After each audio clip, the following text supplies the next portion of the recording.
Hey everybody, in this lecture we're going to talk about changing images of women on television between the 1950s and the 1970s.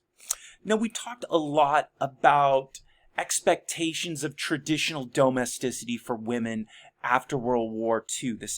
This pressure, this expectation for women to stay home, not work, have kids, take care of their husbands, subsume their needs for the needs of their children and their husbands. Now, there were some differences between the reality of what women were doing and the expectations. But what's not in doubt is the tremendous pressure that was being placed on women to conform to these expectations during the 1940s, 50s, into the 1960s. But what Douglas argues is that as we start getting to the late 1950s and into the early 1960s, there were growing signs of female discontent in American culture, in magazines, in newspapers, reflected sometimes in movies and in literature. That maybe not all women were happy with their limited roles as simply wives and mothers. In fact, some reporters, male reporters and writers, were even starting to talk about the rise of crypto-feminism. And when they called it crypto-feminism, they meant it as a bad thing. Some of the things that were going to be examples of this growing female discontent. One was the publication of a really important book in 1963. A woman by the name of Betty Friedan. She had graduated from Smith College, a really elite women's college, in, I think, 1942. Might have been 3. And for her 15-year anniversary in 1957, yeah, it must have been 42. She was asked to do some survey information about her fellow classmates in terms of what they were doing. And one of the things she realized was that it seemed like a lot of these women were unhappy, many of whom were highly educated but were not working and were staying home and fulfilling these roles as traditional housewives, mothers, raising their children. From this survey that she conducted, she turned this into a book that was that she published in 1963 called The Feminine Mystique. This book was a bestseller, sold over 1 million copies, and it questioned the kind of pressure women were being that were being placed on women to conform to this limited idea of domesticity for women, that they should stay home, work, take care of their families, in exclusion of their own needs and their own happiness. Perhaps more important than anything that was written in the book was simply the fact that this book sold so well. So many of these women, late 40s, 1950s, into the early 1960s, when they looked at their lives and felt unfulfilled and unhappy, they often didn't have a way of understanding why. Because some of them, take for example a hypothetical Smith graduate who was attending this class reunion in 1957. She has a husband, she has children, she has a comfortable home and a comfortable way of life, and yet she felt unfulfilled. She was happy, she was unhappy, she was depressed. And everything her culture and her society was telling her was, you should be happy. You have everything. And because part of her believed that, she asked herself, well, what's wrong with me? There's got to be something wrong with me. I should be happy, and I'm not happy. There's something wrong with me. Millions of American women were feeling this. And the importance of Betty Friedan's book was to let these women know that you are not alone. You are not the only one feeling this. And so as millions of American women read the book, they were finally starting to come to terms with, oh, wait a minute, there's nothing wrong with me. I have reason to be unhappy. I have reason to be dissatisfied. I'm not the weird one or strange one or defective one. There's problems with this society and culture that offers limited outlets other than through the role of wife and mother. It made millions of American women feel not so alone with what was going on.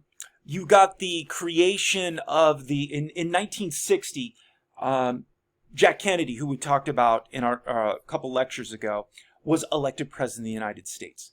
And the election of 1960 was a very close election. Kennedy just barely beat Richard Nixon, who would later in 1968 go on and win elections in 68 and 72. And one of the things you do when you become a first-term president is you immediately start working on figuring out how you're going to become a second-term president. And one of the things that disappointed Kennedy's people was that Kennedy didn't do better with women. The very sexist thought that these men in the Kennedy administration had was Kennedy was really good looking.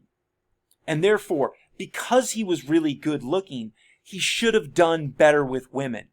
As if women voters just somehow pick the dude that's better looking for elected office. It was a very sexist way of thought. But one of the things that the Kennedy administration wanted to do was, all right, well, how could we do better with women in the next election? And so one of the things the Kennedy administration did that got a lot of fanfare was create what came to be known as the Presidential Commission on the Status of Women. An attempt to, using social science and statistics, really identify ways in which women are being shortchanged by the system, by hoping to seem like they were doing something for women. The Kennedy people hoped to garner more votes for the next election in 64. The Presidential Commission on the Status of Women actually did some really great work and really identified a lot of areas in which women were being undervalued and mistreated, both legally and culturally in the United States. If you've ever heard that statistic that for every dollar a man makes, a woman makes 68 cents or whatever the number is, it varies sometimes. It was the Presidential Commission on the Status of Women that first came up with that statistic. They looked at men and women doing the same job with similar kinds of seniority and found that men were paid more money than women. All right. The commission itself was wonderful. What was disappointing was that the Kennedy administration didn't have much follow-up and didn't do much to change things. The Kennedy administration raised expectations, but when it came to deliver and do something about this unequal treatment in American society, they kind of didn't do much. Out of this rising expectation that things were going to change was born the National Organization of Women around this same time. The National Organization of Women, sometimes better known by its acronym NOW, sprung out partly out of disappointment that the Kennedy administration wasn't following up on the recommendations that the commission they created had discovered. And so the National Organization of Women became a sort of lobbying organization to pressure the government to change laws and to do things differently for more equal treatment for women. For those people that held traditional expectations and wanted to keep women's roles the same, by the late 1950s into the 1960s, there was this growing concern that things are starting to change for women. Now, one of the places you begin to see some of these changes was in television. television always has to sort of walk this thin line, particularly when we were talking about these times before cable television. This period I'm talking about, the 50s, 60s, 70s, is all before cable television. And so the only TV you watched was network television. You needed really large audiences to watch television shows back in these days. There weren't little tiny cable networks that had niche programming that appealed to a very small group of people. Television shows had to appeal to a really broad base. Women, men, Northerners, Southerners, conservatives, liberals. Television shows tried to walk this thin line of pleasing everybody without alienating large segments of the American public, because you needed them all to watch. And so as roles and expectations were starting to change for women, television had to respond in ways that would, on the one hand, recognize that some American women wanted more, but also not create programming that was going to alienate people with traditional views on gender roles. You had to find the sweet spot between those two. You couldn't be stuck too far in the past, creating limited roles for women. Because the fear was then, especially a younger generation of women are going to become alienated from television and get annoyed that you only have housewives on television. On the other hand, you couldn't go too far in a proto or then later just straight up feminist direction, because then you were going to alienate traditional Americans that weren't really enthusiastic about changing roles for women. Television always had to find this middle ground. And as the middle ground changed, television had to adapt. So one of the things Douglas talks about as we get to the very late 1950s and into the 1960s, we start to see more female characters with power. Earlier television shows, women were almost exclusively housewives, staying at home, dealing with the needs of children and husbands. But especially as we start getting into the 1960s, you start to see some female characters with power. Now, there was a series of television shows, we talked about, I talk about this in the classes on popular culture that I teach. There are formulaic things with lots of areas of popular culture. That something becomes popular and then other people try to copy that formula, tweak it a little bit, make it just different enough, but still try and cash in on the popularity of that formula. And so during the 1960s, there developed a number of TV shows based around the premise of taking a normal suburban environment and injecting some sort of oddball family structure there.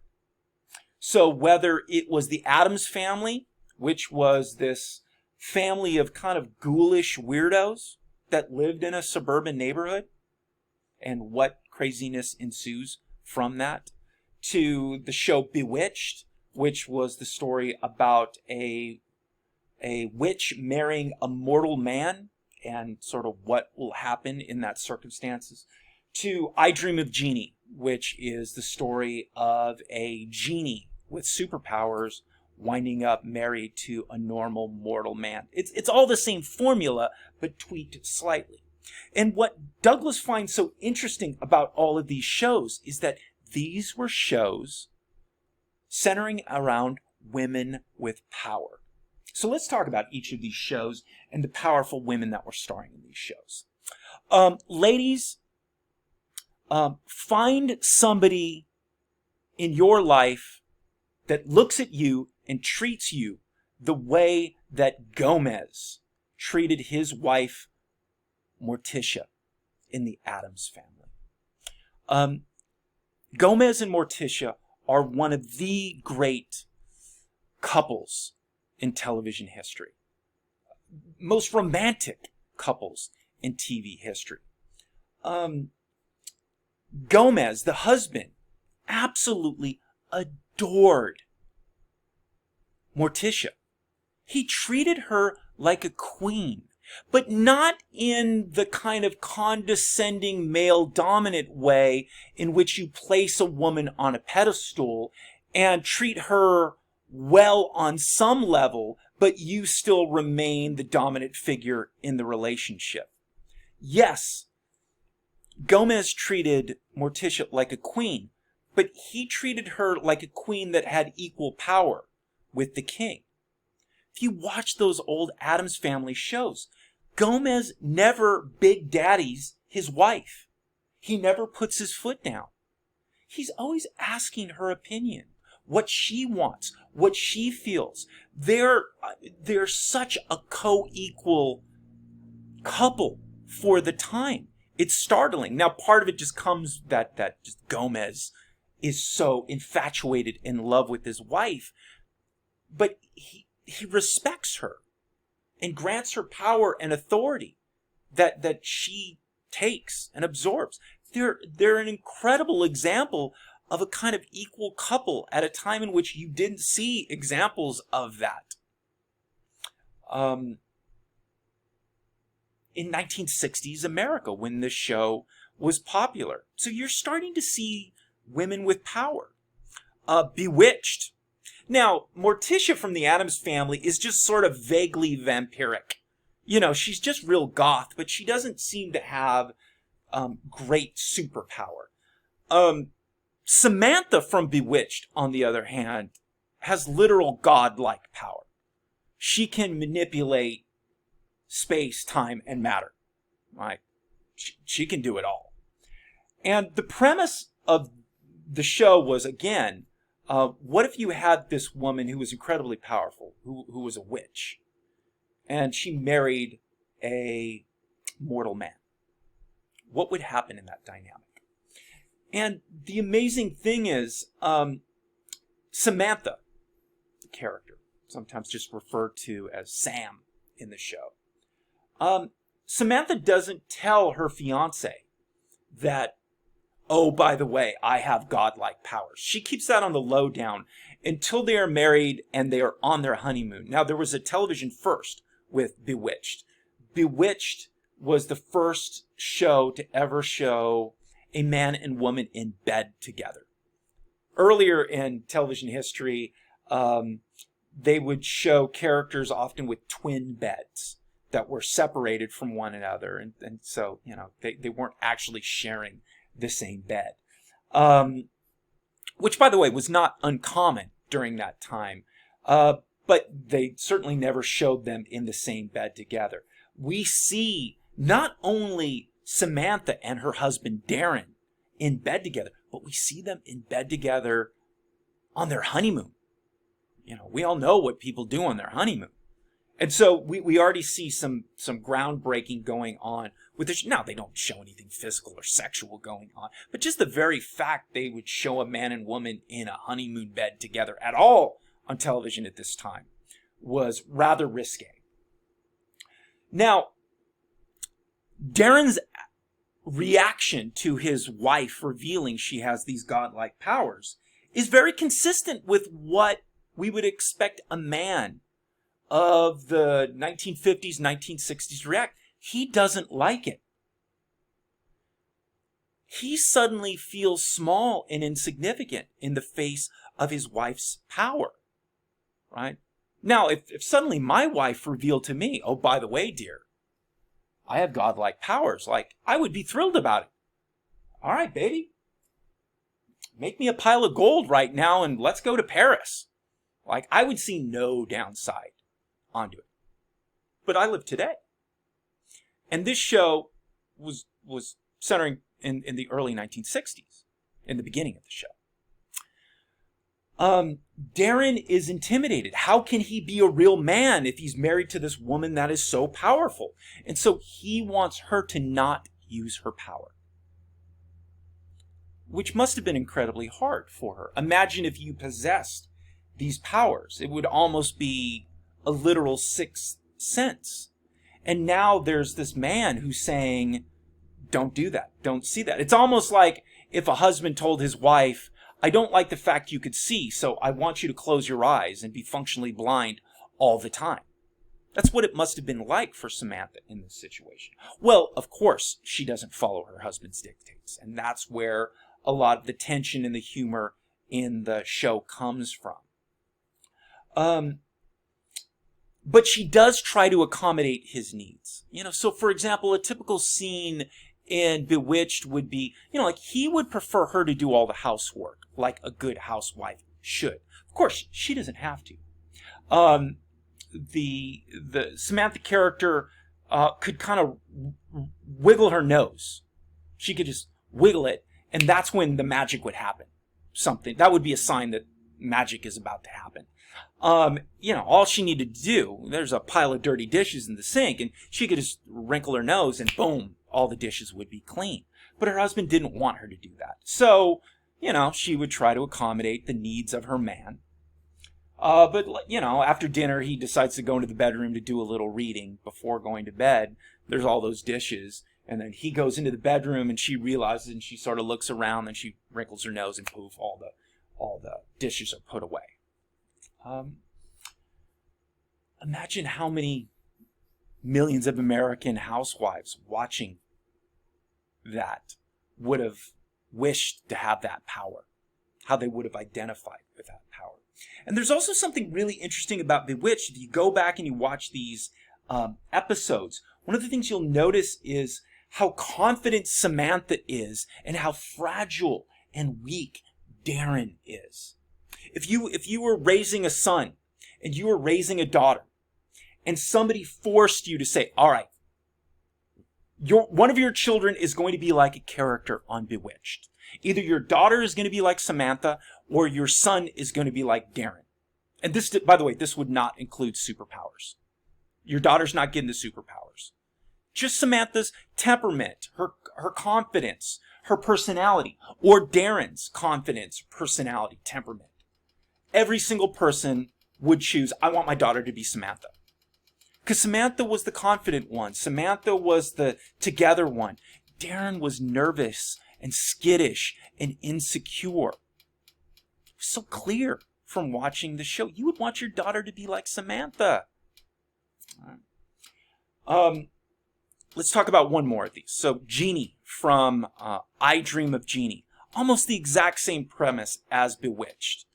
Mortal husband, superpowered, godlike, superpowered, eventual wife. In the beginning of the show, so Major Nelson, that was his name. He was an astronaut. He comes down back to Earth. He lands on an island for a little while. He finds a bottle. He opens it up, and there comes a genie. And so Jeannie, as her name becomes, Jeannie becomes his servant. In fact, she calls him master. At first it's platonic, but then eventually they become husband and wife as the show goes on. Now, one of the points that the premise of the shows were similar, but the characters of Samantha from Bewitched and Jeannie from I Dream of Jeannie were very different. You would want your daughter to be like Samantha. However, you would not want your daughter to be like Jeannie. Jeannie was childlike. Jeannie was impulsive. Jeannie was kind of dumb. A lot of the humor from I Dream of Jeannie came with Major Nelson not wanting Jeannie to do something reckless, and then Jeannie doing something reckless and Major Nelson having to clean up the mess. That was almost every issue or episode of I Dream of Jeannie. Now, what Douglas argues in the book, if Samantha was an example, a positive example of a woman with power, Jeannie was almost an example, or Jeannie was almost a warning about women with power. They're childish, they're reckless, they're impulsive, they're emotional.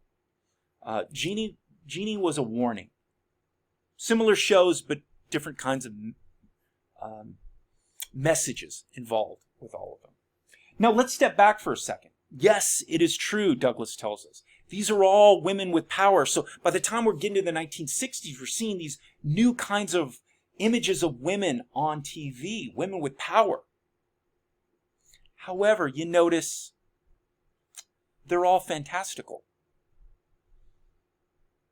There aren't superpowered godlike witches. There aren't genies. There aren't vampires or whatever Morticia was. It was fantasy. It wasn't real. Because of that, even traditional viewers could dismiss some of the radical implications of TV shows like this with women with power. You know, a man who would insist that his wife stay at home and be content doing housework was not necessarily threatened by Samantha on Bewitched, because after all, you know, she has these powers. You know, of course she doesn't like doing dishes. She has these superpowers. I'm sure it would be a drag for her. But my wife, my wife loves doing housework. She loves vacuuming and making those straight lines in the carpet. She loves doing those dishes and getting them to sound squeaky clean when she rubs her thumb on them. Oh, my wife loves all that. Because it was fantasy. Some of the implication didn't really resonate. And again, TV had to find a kind of sort of middle ground with this. It was trying to show some TV shows that weren't just traditional visions of that stay-at-home mom. We're trying to mix it up a little bit, but they couldn't go too far to alienate those traditional viewers. Well, as we start getting into the 1970s, that middle is starting to move. By the middle 60s, late 60s, we're getting a full-blown feminist movement. We're going to talk about second wave feminism in later lectures. Because of this, television is now starting to respond and change. They got to do something different. Now you start to get women with power on television that weren't witches or genies or vampires, but more realistic depictions of women with power. One of these important ones was the TV show Policewoman. Policewoman starred the actress Angie Dickinson. Angie Dickinson was an actress who'd already made movies. She had a reputation as being sort of she played sort of strong characters, independent characters. So when, I think it was ABC that created Policewoman, wanted to create a show centering around a female police officer, Angie Dickinson made sense for the role. She could, sort of pull that off. By the way, I'm linking videos of a lot of the intros to these TV shows to give you some examples of this. I can't show these YouTube videos on YouTube like I'm showing you right now. There's a chance they could get flagged, and then they would get blocked. So I'm going to link to some of those. Watch the intro to Policewoman. It's interesting. Her character's name was Pepper. That was her character's name, and she was playing a police officer. And so not a witch, not a vampire, not a genie. Something that was increasingly becoming a reality in America, female law enforcement officers. That middle ground was starting to move. It was starting to shift.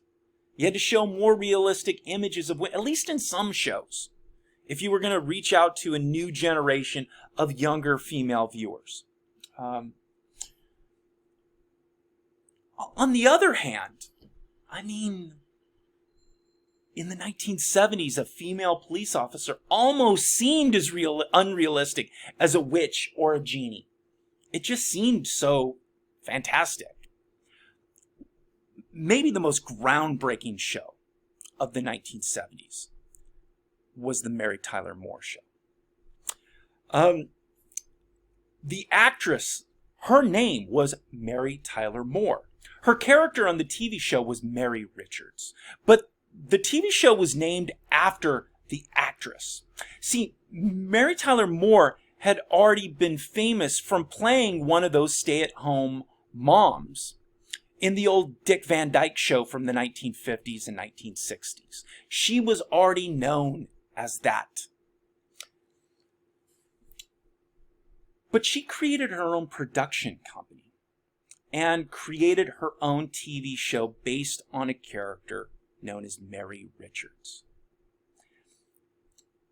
And her character was really down low radical because of a combination of characters or a combination of characteristics. We had never seen anything like this on television prior to the Mary Tyler Moore Show. Mary Tyler Moore was middle-aged. That was the first thing. She was unmarried. She was not married. She was a middle-aged woman that was not married. She was career-oriented. She had a television. She was a producer on a local network TV show, a news show in Minneapolis, Minnesota. That was her job. And finally, and this is the thing that made all of that radical, she was happy. She was happy. She was a middle-aged woman that wasn't married, didn't have a man, didn't have children, was career-oriented, and she was happy. That was truly radical. She wasn't a witch. She wasn't a vampire. All those things are fantastical. She was much more realistic. Right? Now, she dated, and that was a huge part of the show. She hoped to find a man. Her love life was a huge part of the show. But the thing that was important about the show is you always knew, if it never happened, if Mary Richards never found that man, she would be okay. She'd be just fine. Because she's fine right now. That was radical for the time. That was a big part of that second wave feminism that we'll talk about. That women are okay in and of themselves. That 1950s vision of what it means to be a woman was that a woman is fundamentally incomplete without a man, without children. In ways that the man wasn't. If the man was single, he always had his career. He had hobbies. He had other things. A man could be okay. But a woman? She was by definition going to be unhappy and discontented. And the radical part of the Mary Tyler Moore Show was, no, Mary Tyler Moore was going to be fine.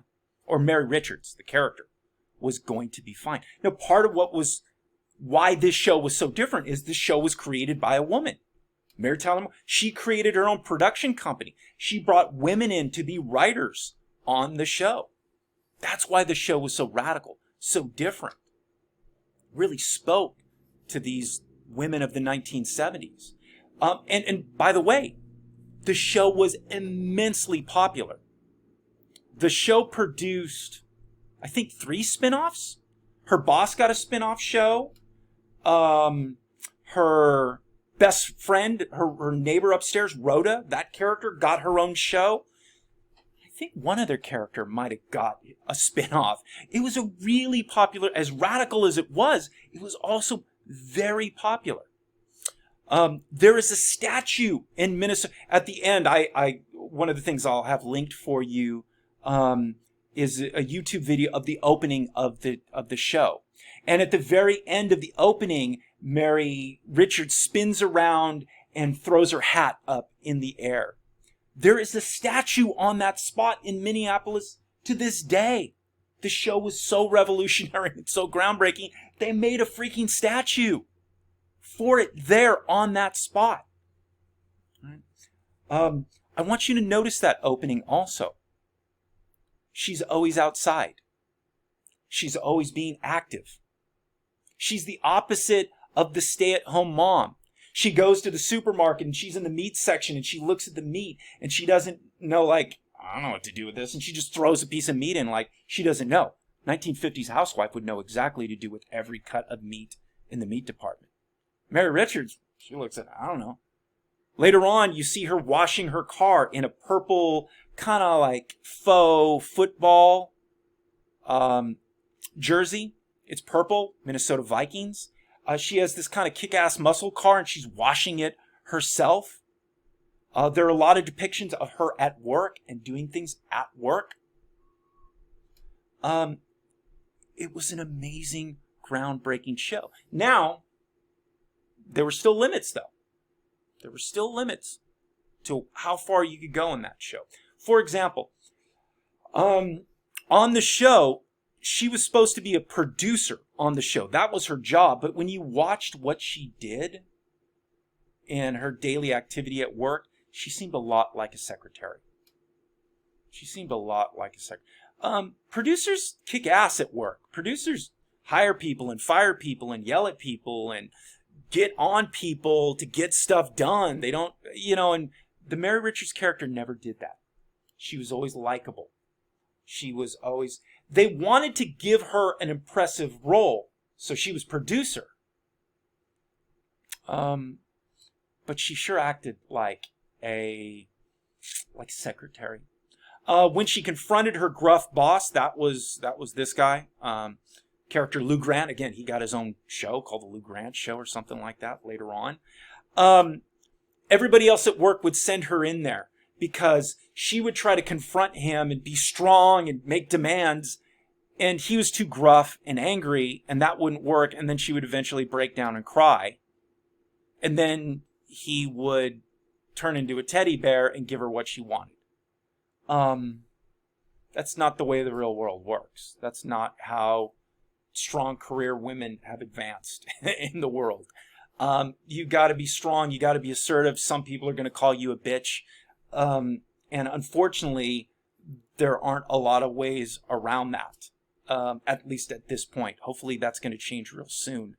But women in work environments have to be strong because that's what gets things accomplished. Breaking down and crying in your boss's office doesn't work as some sort of magical strategy to get your boss to do what you want. So even in the Mary Tyler Moore Show, as groundbreaking as it was, as revolutionary as it was, there were some limitations on how far things could go. All right, one last show. Charlie's Angels. Now, compared to the Mary Tyler Moore Show, the Charlie's Angels kind of seemed like going backwards. Because there was something silly and ridiculous about the very premise of Charlie's Angels. Again, I'll watch the introduction, the intro to the TV show. There was this powerful man who never appears until the very last episode of the show, who's this disembodied voice, Charlie, who hires these female private detectives to do his bidding. He's just this big daddy, disembodied voice that commands these women to go out and do his bidding. These were all women that were in law enforcement and then didn't get opportunities to do actual law enforcement. So they become private detectives and work for Charlie. And so they become Charlie's Angels. Now, the show was ridiculous also because each episode they often had to get dressed up in skimpy, hot outfits to do whatever they needed to do to solve the crime. Apparently there was a lot of crime in the 1970s on beaches and discotheques. Anywhere where revealing clothing was required, the Angels were often fighting crime there. Funny, there was never any crime at automotive shops where a woman might have to wear overall, to cover her own body. Never with the Charlie's Angels, right? And so there was something sort of ridiculous about the show.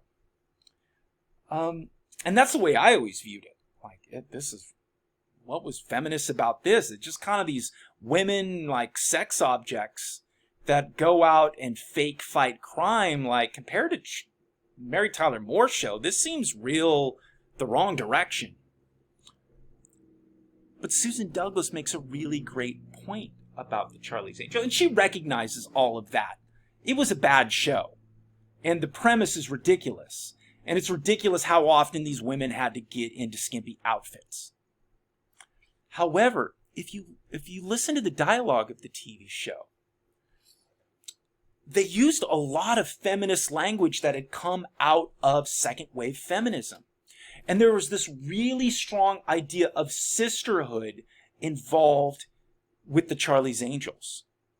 They weren't literal sisters, but there was a kind of sisterhood bonding where these women relied on each other. And a big part of second wave feminism was the recognition that if things are going to improve for women, women are going to have to look out for each other, are going to have to recognize their shared common plight, and are going to need to help and support each other. So the idea of sisterhood is this really important concept that comes out of second wave feminism.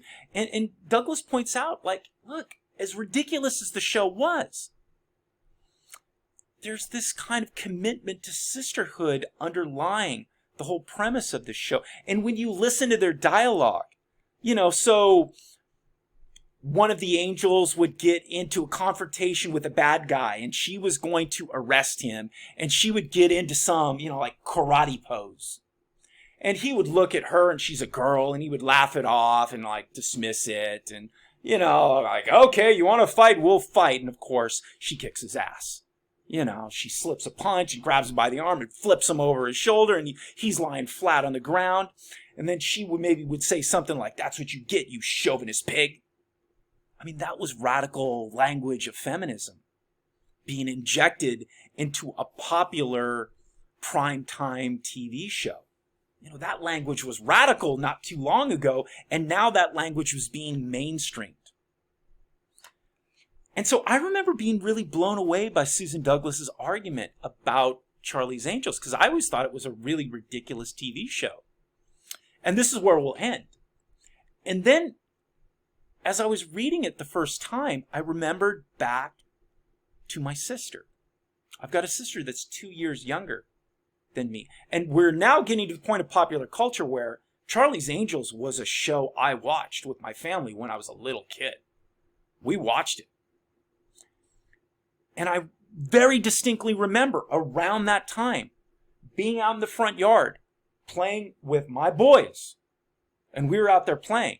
And I saw my sister, and she just so happened to have two best friends in the neighborhood that lived next to us. And I remember watching my sister and her two friends play and not being able to understand what they were doing. Because they were doing all the same stuff me and my boys were doing. They had the fake gun. They were arresting bad guys. They were putting on fake handcuffs behind people's backs and taking them to jail. And I remember thinking, what are they doing? Why are they doing that? That's not normal. They were playing Charlie's Angels. That's what they were doing. They were playing Charlie's Angels. It's kind of a silly little thing, but this is kind of what Douglas was arguing. And that how there's often mixed messages, even a seemingly ridiculous show like Charlie's Angels. And you'll notice if you've watched any of the movies that they've made based on the old TV show, they're really campy and over the top.